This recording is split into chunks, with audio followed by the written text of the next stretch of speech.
ओम शांति। 17 अक्टूबर 2025 के ईश्वरीय महावाक्य मुरली का सार।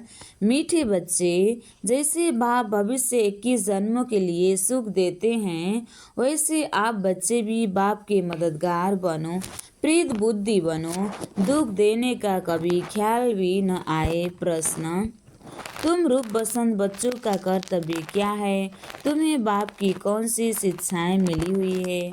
उत्तर में बाबा कहते हैं, तुम रूप बसंत बच्चों का कर्तव्य है मुख से सदैव रत्न निकालना। तुम्हारे मुख से कभी पत्थर नहीं निकलने चाहिए। सर्व बच्चों प्रति बाप की शिक्षा है कि बच्चे आपस में कभी एक दो को तंग नहीं करना, गुस्सा नहीं करना। यह आसुरी मनुष्य का काम है। मनसा में भी किसी को दुख देने का ख्याल न आए। तीसरा, निंदा स्तुति मान अपमान सब कुछ सहन करना। अगर कोई कुछ बोलता है तो शांत रहना, हाथ में ल नहीं उठाना। गीत तू प्यार का सागर है। अच्छा, मीठे मीठे सिखिलदे बच्चों प्रति माता पिता बाप दादा का याद प्यार और गुड मॉर्निंग। रूहानी बाप की रूहानी बच्चों को नमस्ते। हम रूहानी बच्चों की भी रूहानी बाप दादा को दिल से याद प्यार और गुड मॉर्निंग। नमस्ते बाप दादा। नमस्ते नमस्ते नमस्ते। धारणा के लिए मुख्य सार 1 नंबर, माया के वश होकर कोई भी आसुरी चलन नहीं चलनी है। अपनी चलन का रजिस्टर खराब है, ऐसा कोई काम नहीं करना है जो पश्चाताप करना पड़े। दूसरा, बहुत बहुत प्यार और नम्रता से सेवा करनी है। मीठा बनना है, मुख से आसुरी बोल नहीं निकलने हैं। संग की बहुत बहुत संभाल करनी है, श्रीमत पर चलते रहना है। आज बाबा ने वरदान दिया है, संगठित रूप में एक रस स्थिति के अभ्यास द्वारा विजय का नगाड़ा बजाने वाले एवर रेडी भव। संगठित रूप में एक रस स्थिति के अभ्यास द्वारा विजय का नगाड़ा बजाने वाले एवर रेडी भव।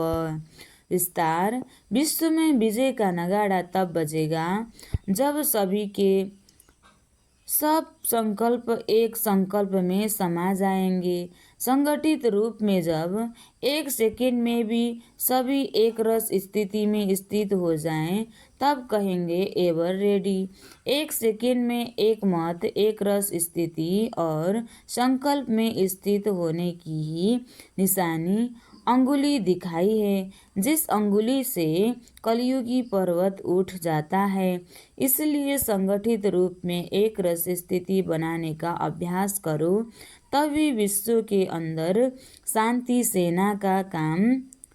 बाबा ने कहा, संगठित रूप में एक रस स्थिति बनाने का अभ्यास करो, तभी विश्व में अंदर शांति सेना का नाम बाला होगा। स्लोगन: श्रेष्ठ पुरुषार्थ में थकावट आना यह भी आलस्य की निशानी है। श्रेष्ठ पुरुषार्थ में थकावट आना यह भी आलस्य की निशानी है। अव्यक्त इशारे: स्वयं और सर्व के प्रति मनसा द्वारा योग की शक्तियों का प्रयोग करो। आप अपनी आत्मिक दृष्टि से अपने संकल्पों को सिद्ध कर सकते हो।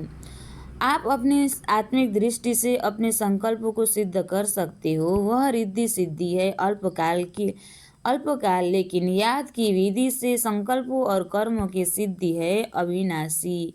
वह रिद्धि सिद्धि यूज करते हैं और आप याद की विधि से संकल्पों और कर्मों की सिद्धि प्राप्त करो। अच्छा, ओम शांति।